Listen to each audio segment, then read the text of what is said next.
반갑습니다. 여러분, 프로토 교수입니다. 스포츠 모든 경기를 매일 분석 및 조합 픽 공유 중에 있습니다.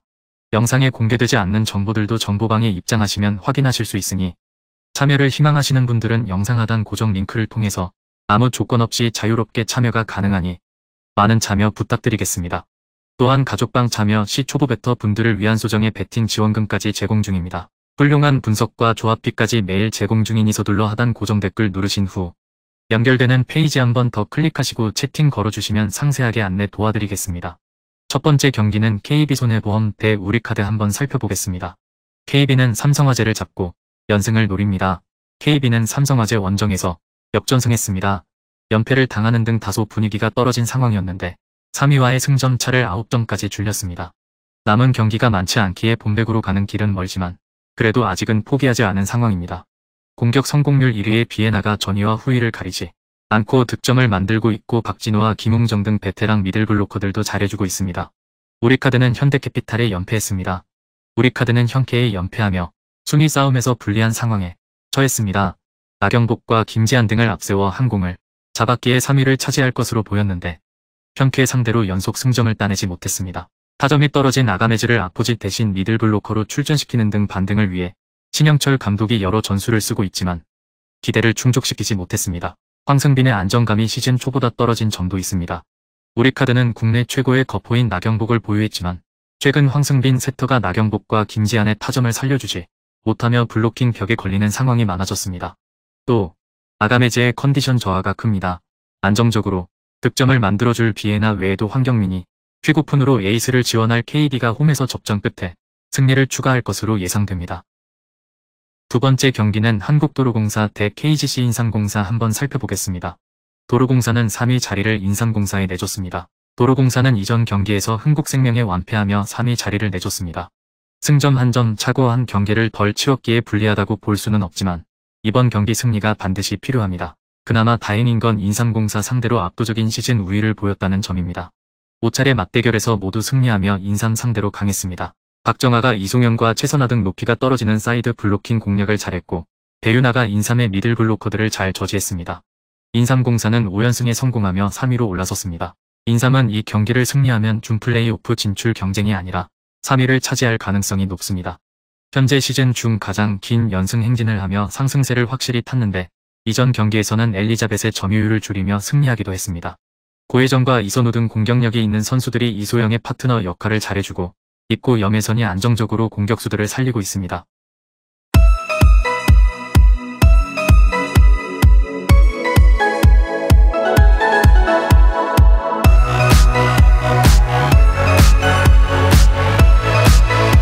세 번째 경기는 크레모네세 대 AS 로마 한번 살펴보겠습니다.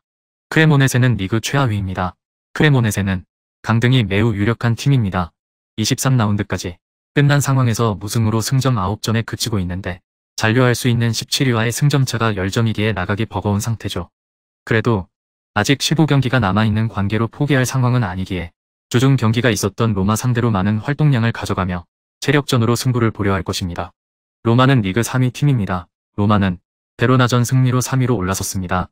솔바켄이 결정적인 골을 터뜨리며 팀의 승리를 안겼습니다.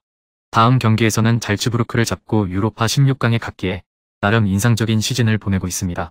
부상 이슈가 있던 디발라가 건강하게 돌아와 팀 공격을 이끌고 있고 벨로티와 펠레그리니가 그를 지원 중입니다.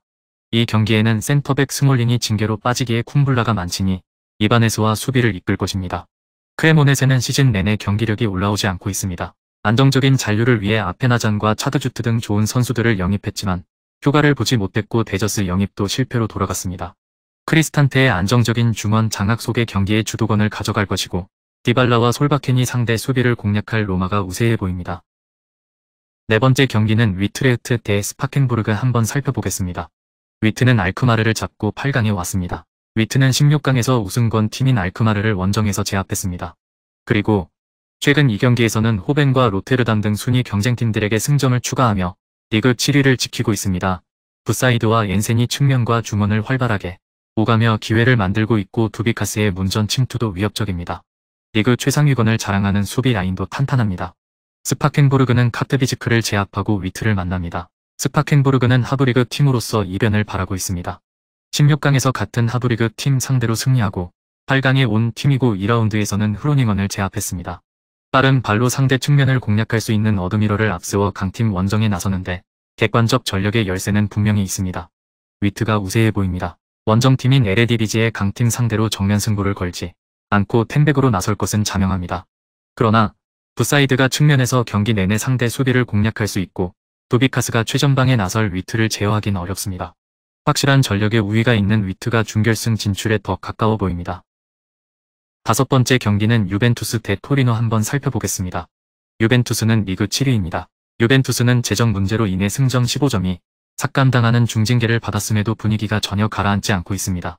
리그에서는 피오렌티나와 스페치아 등을 연파하고 3연승에 성공했고 유로파 플레이오프에서는 낭트를 탈락시키고 16강에 진출했습니다.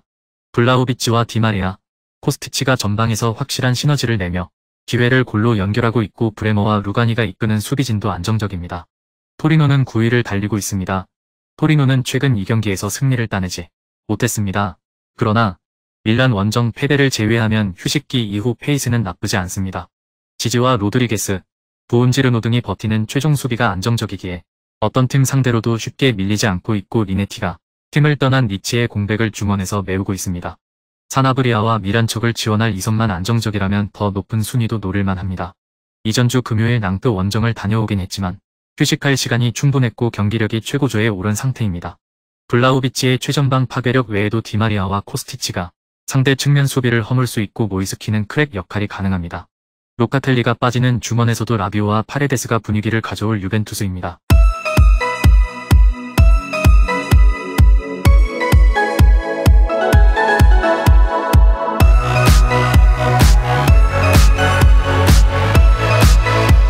여섯 번째 경기는 풀럼 대 리제 한번 살펴보겠습니다. 풀럼은 선더랜드를 잡고 5라운드에 왔습니다. 풀럼은 뉴캐슬과 함께 이번 시즌 가장 놀라운 성적을 내고 있습니다. 리그에서는 유럽 대항전 참가가 가능한 6위를 기록 중인데 승격 첫 회임을 감안하면 대단한 선거죠. 주앙 팔리냐와 해리슨 리드가 나서는 중원 조합은 나이스와 수책의 웨스트햄 못지않고 윌리안은 복귀한 EPL에서 여전히 경쟁력을 보이고 있습니다. 미트로비치가 부상인 점은 아쉽지만 비니시우스와 솔로몬, 페리 윌슨 등 최전방에 나설 선수는 충분합니다. 리즈는 하브리그 팀을 잡고 올라왔습니다. 리즈는 이전 주말 4셈을 잡고 강등권 탈출에 신호탄을 쐈습니다. 선발 풀백으로 나선 피르포가 후반 중반 팀의 승점 3점을 안기는 중요한 골을 넣었습니다. 그간 수비 불안으로 인해 스쿼드를 활용하지 못합니다. 유벤에서 영입한 맥케니가 중원에 나서고 안정을 찾았고 쿠퍼를 밀어내고 센터백으로 나서는 워버도 안정감 있게 수비 라인을 이끌고 있습니다. 선제골 허용에 대한 부담이 큰 일정이고 리즈가 무리해서 경기에 나서지 않을 것입니다. 풀럼이 홈에 2점을 갖고 나서는 경기긴 하지만 미트로비치가 부상을 당한 이후 마무리가 다소 아쉬운 건 사실입니다. 맥케니와 아담스, 마르크 로카 등 공수 밸런스가 빼어난 볼란치들을 앞세워 원정에서 라인을 내리고 경기에 나설 리즈를 쉽게 공략하기 어렵습니다. 마지막 7번째 경기는 리옹 대 크로노 한번 살펴보겠습니다. 리옹은 리를 잡고 8강에 진출했습니다. 리옹은 이전 시즌 부진으로 유럽 대항전에 가지 못했기에 FA컵에 전력을 다하고 있습니다. 파리 생제르맹에 이른 탈락에 이어 이른 16강에서 탈락시켰기에 진지하게 우승을 노리고 있습니다. 이전 주말에는 앙제 원정에서 3골을 폭발하며 승리하는 등 최근 페이스도 좋죠. 아민 사르가 팀 적응을 완벽히 마쳤고 바르콜라의 마무리도 안정적입니다. 라카제트의 공백은 덤벨레가 메울 것입니다. 그르노블은 하브리그 팀을 잡고 올라왔습니다. 그르노블은 리그 2에서 7위를 달리고 있습니다. 르하브르의 승격이 유력한 상황에서 소슈를 비롯한 7팀이 2위를 두고 경쟁 중인데 그 중 한 팀입니다. 사냥과 텔 등 시즌 내내 잘해준 공격진이 있고 몬프레이가 버티는 수비도 나름 안정적입니다. 단, 압박에 능하며 상대 공세를 막아내줄 볼란치 포지션은 아쉽다. 그르노블도 이번 시즌 리그 2에서 승격을 노리며 좋은 성적을 내고 있지만 리그앙의 강팀인 리옹을 원정에서 만나는 건 큰 부담입니다. 특히 카코레와 멘데스 등 리옹의 중앙 상대로 흐름을 가져오기 어렵습니다. 바르콜라와 덤벨레의 안정적인 마무리도 있을 리옹이 승리하고 준결승으로 갈 것입니다. 금일 경기들은 이렇게 알아보았습니다.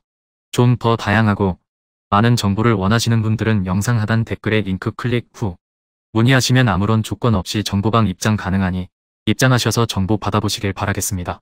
그리고 영상에서 리뷰하지 않은 디테일한 정보와 조합픽은 매일 교수 정보방에서 공유하고 있으니 꼭 참여해보시길 권장드리며 이번 영상은 여기까지 하겠습니다.